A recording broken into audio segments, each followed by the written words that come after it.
The following program is brought to you in living color.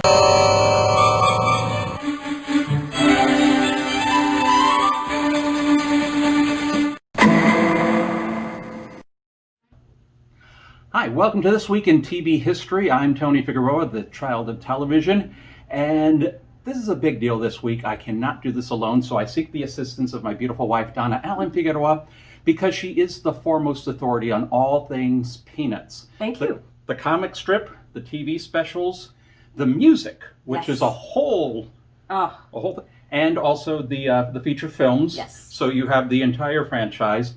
And you have a library of things Peanuts. You have books, you have DVDs. I think you still have some old VHSs. I do.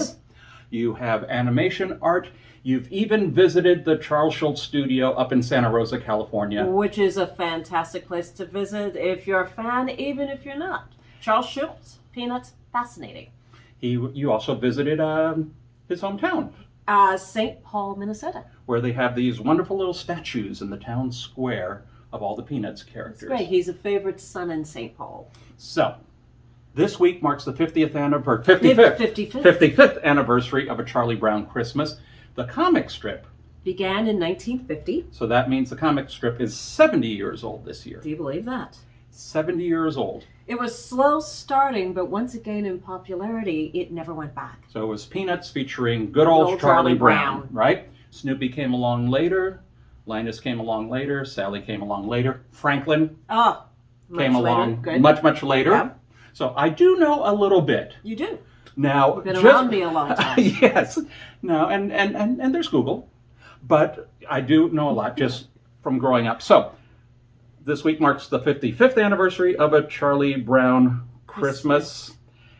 Of all the Christmas specials that we grew up watching, you have that. You have How the Grinch Stole Christmas. Tell you what, why don't you let me quickly rank them all? Rank them all. Number 1, A Charlie Brown Christmas, and everything else. Fair enough. In my own humble opinion. Short, sweet, to the point. All due respect to Rankin and Bass. All due respect to Excellent. Dr. Seuss. Excellent. And the others. And the rest. And the rest, like Gilligan's Island. Okay. So, since you have this very biased point of view, why is this one so special and why is this one so important? Well, if A Charlie Brown Christmas came along today, if it was created today, I don't think it ever would have made it on the air. The first appearance of Peanuts on television, live animation, was in a Ford commercial in 1961. Bill Melendez did the animation. Lee Mendelson would do a documentary on Peanuts and Charles Schulz. He could afford about 2 minutes of animation. Charles Schulz referred him to Bill Melendez. Charles Schulz and Lee Mendelson finished the documentary. Lee Mendelson needed music, and he always liked jazz, so he's up in the San Francisco Bay Area. And I believe he was actually driving across the Golden Gate Bridge and heard a song, Cast Your Fate to the Wind, by Vince Guaraldi. Vince Guaraldi turned out to be a fan of Peanuts, and yes, of course, he would do the music for this documentary. In fact, that's where Linus and Lucy came about. I wanted to ask you about that because that's I would say the anthem. Yeah, a lot of people refer to it as the Peanuts theme. It's called Linus and Lucy. Linus and Lucy. Dun, dun, dun, dun, dun, dun, dun, dun, dun, dun. Okay. Oh, so familiar with that. Which was our recessional at our Yes, wedding. yes, it was. I remember those things. That's another story. Uh-huh. Lee Mendelson could not sell this documentary. Okay, the end, maybe. But a short time later, the Peanuts characters appeared on the cover of Time magazine. Shortly after this appearance on Time, Lee Mendelson received a phone call from the McCann Erickson Advertising Agency in New York City. And he thought, finally, I've sold my documentary. They weren't interested in the documentary. They had a question. Have you ever considered doing a Peanuts TV special? Sure. He called Charles Schulz. These are how some of the best decisions are made. Yeah. What the hell? Why not? Okay. Coca-Cola was the advertiser. They wanted an outline like immediately. So he calls Charles Schultz, who was open to the idea. They met, they brainstormed. Charles Schultz had some very specific ideas. He wanted a scene with ice skating. He wanted a school play. Most importantly, he wanted his special to deal with the true meaning of Christmas, the birth of Christ. So they submitted the outline. It was approved. Now it's April. They wanted to put it on the air in December, which in the world of animation is no time at all. But of course, Lee Mendelson, sure, we can do it. So you're talking about 6 months and change. Yes. Yeah. Bill Melendez was contacted. Remember, he'd done the original television commercial. They hired children to actually be the voices of the Peanuts characters. I mean, that's something else that Charles Schultz wanted. I mean, at the time, you had children in a cartoon, you had adults. Pebbles was, I think, B. Baron Darrett. So it was just one of the adult actors. Yeah, it was just a gig that actors had, but he was going to use real children. The voices were recorded. The animation was done quickly. It was shown to the advertising agency the week before it was aired, and they weren't impressed. So wait a second. It aired on December 9th. 1965. 1965. So December. This is the week before. December 1st, 2nd, 3rd. That's when they saw the finished. Yes. And they weren't impressed. Everything was wrong. The music was wrong. The children's voices were wrong. The religious theme, how could you put that on television? I mean, that was wrong. But it was going to air the next week. They didn't have anything else to put in the time slot. And they actually told Lee Mendelson that maybe Peanuts just belong on the strip. The critics liked it. They had seen this also before it aired. They were encouraging audiences to watch it, which is what the creative team, they didn't know if anybody would watch it. A Charlie Brown Christmas was second to Bonanza that week. So second highest rated show. And at that time, Bonanza dominated Sunday night. Sunday nights. Anything that went up against Bonanza failed until, I think, the Smothers Brothers a few years later. Yes, but a Charlie Brown Christmas did extremely well. A Charlie Brown Christmas became a holiday classic that would air for years. Shortly, days after it aired, CBS had ordered 4 more Peanuts specials. So the Great Pumpkin, that would be the following October. Yes. So, and let's see, Charlie Brown's All-Stars, You're in Love, Charlie Brown. It's the Great Pumpkin, Charlie Brown. Oh, okay, so Charlie Brown's All-Stars, I remember that. Yes, the baseball one. Yeah, that one always got to me because of Linus's blanket. And then later the Great Pumpkin, Charlie Brown, and then we'd get into the 70s when we got into the Easter Beagle and played again Charlie Brown. And I mean, to date there have been 45 Peanuts specials. But this is the one that we talk about. This is the one that and the Great Pumpkin. Yeah, so those two, all right. And remember, years later, the creative team would do other Peanuts Christmas specials. So it's Christmas time again, Charlie Brown, which was actually inspired by the Saturday morning TV series. There was one scene that took place at the school play, and that was later expanded upon and became It's Christmas Time Again, Charlie Brown. But a lot of the other specials, they were just like little vignettes. They were not, were any of them like a complete story, beginning, middle, and end? It's the television show back in the 70s was... You're talking about the Charlie Brown and Snoopy show? Yes. Okay. Saturday morning. I love that. Yeah, it was fun. But again, a lot of these to me looked like they were just animated versions of a strip. Comic strips. Yeah, so it would be like if you read the Sunday one, and it would be the setup, the punchline, and then move to the next gag. Okay, but the other Peanut specials were beginning, middle, and end. Now, there was CBS at one point expanded A Charlie Brown Christmas. What we grew up with was actually edited. There were a few extra scenes. The kids throwing the snowballs at the cans on the wall.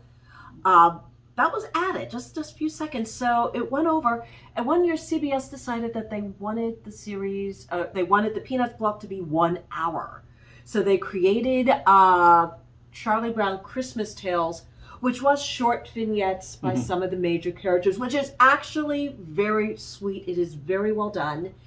And then later, All I Want for Christmas is a Dog, Charlie Brown, which was a 1 hour television special. Now, I remember reading the strip. There were storylines that could go into the strip, that you could have a story that could carry on for weeks, especially in the summertime when kids were at home. So like introduction to Snoopy's brother Spike, or Snoopy getting married. And so you would have weeks. You remember those, right? Yeah, I do. And I remember one of them became a TV special. Which one? The one where Snoopy gets married.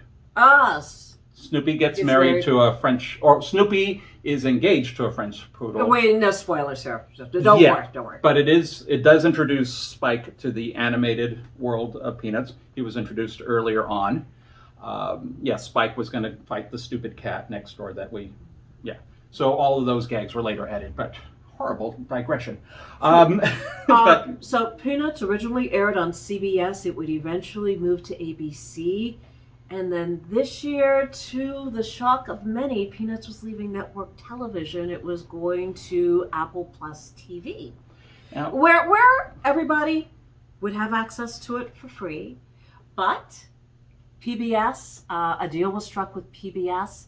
This year, A Charlie Brown Christmas will be on network television, PBS. I believe it is Sunday, December 13th, 7:30. That's 6:30 Central Time. And I believe it will be aired commercial free. Should be great. I always think of Dolly Madison, because when I was growing up, all those specials were sponsored by Dolly Madison, and then the commercials would feature the Peanuts characters. And I remember. And it's funny that you mentioned commercials. Yeah. Because part of A Charlie Brown Christmas, of course, deals with the commercialism of Christmas. I always find funny, because you have a sponsor. When it originally came out, Coca-Cola, right? Coca-Cola basically gave us our modern Santa. Yes. Okay, so they're no stranger to Christmas. But the whole point of the special is it's criticizing the commercialism of the holiday. Which I would also think, at that time period, the kids and the religious themes and jazz, which I guess was, that could lead to dancing. But Charlie Brown Christmas, which has been re-released several times, at one point was the #1 jazz album, especially amongst baby boomers. Well, I mean, not this Christmas, obviously, because we're not going out anywhere. But I think it's normal that I would go to any mall in America, and if it's Christmas time, the doors open, odds are I'm going to hear something from that soundtrack while I'm in that mall. Of course. I'm probably going to hear that over any of the Rankin and Bass or the Grinch themes, but it's usually, Christmas time is here, or Linus and Lucy. Good any time of year. Yeah, but any of those songs, I can never pronounce it right. Furlise, did I say it right? The Beethoven. Yeah, the Beethoven. Yeah. And that's another thing. The original special, Charles Schultz wanted a combination of the jazz with music, so you have different musical styles, which was wrong. Which turned out to be successful. Which, then again, jazz was kind of a staple throughout most of the franchise. And Vince Guaraldi. And then later, if there was an adult, it was a jazz slide trombone. Yes. Charlie Brown's teacher. Charlie Brown's teacher. So that would be added in later. So jazz was always a very important part of that. And when Vince Guaraldi was no longer with us, David Benoit took over. Took over as music director. So. And there's a plethora of Vince Guaraldi. Oh yes. CDs out there available. So if you like that stuff, I want to go back to a couple of things. So the children doing the voiceover, these were not Hollywood kids. Many were. Many were.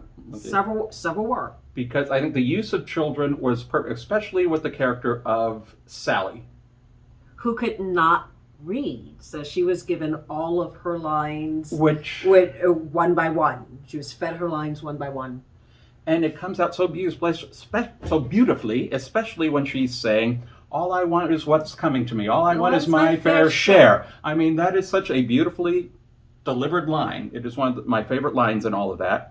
Also, imagine a child having to read Linus's part I mean, Which is the climax, the reading right from the Bible. yeah, that's something that's a challenge for grown-up actors. So that would be, for a child to be able to read it and maybe not fully understand the impact of the material that they're reading, because they probably know the story of the Nativity, baby Jesus, 3 wise men come, bring gifts. That's why we give. So to read, and I think he read the King James version. Yes. Which. That's what Christmas is all about. And Charlie that's Brown. what Christmas is all about. And set it up over there. There was no laugh track. No? Did the cartoons have laugh tracks? Some cartoons did have laugh track. Fat Albert had a laugh track. That was much later. It was not. Well, that was later. Yeah, it was later. But the cartoons did have a laugh track, and I understand that was one of the things that they thought, okay, people need to know where the jokes are. Charles Schultz wanted to keep things as simple as possible. The strip was simple. His television special was going to be simple. All right. Anything left of this special? I just can't wait to watch it again this year so my Christmas season can officially begin. And you are one. You have a copy. I'm looking at it right over there. Mm-hmm. You have it, and since I've known you, you've had it on VHS, you've had it on DVD. I'm sure you're going to get it on Blu-ray sometime in the near future, so you always have copies of it. Yes. But it is very important to you to watch it when it airs. And I'm not alone in that. I'm not alone. You don't even DVR. You have to be in front of the TV at the time of broadcast. And I will be on Sunday, December 13th at 7:30 p.m., 6:30 Central. Excellent. So, since you're here with me, and it was your idea that I do this, I want you to have the final word. Happy holidays. This is all one big experiment, Okay. Okay? I'm ready. All right, you're ready. You're always ready. Yeah. I'm never ready because I'm doing 5 different things at the same time. This is how Sonny and Cher started. Okay. Yeah. You say so. Well, he never remembered his lines because he was always busy doing all the other He was stuff. busy being the producer. He was busy being the producer. Cher Sure. had her lines, so they'd be doing the sketches. Cher would have all the lines and all the zingers and all that stuff, and he didn't have the setups memorized. So you're the producer, and I'm just talent. You're just talent, yes.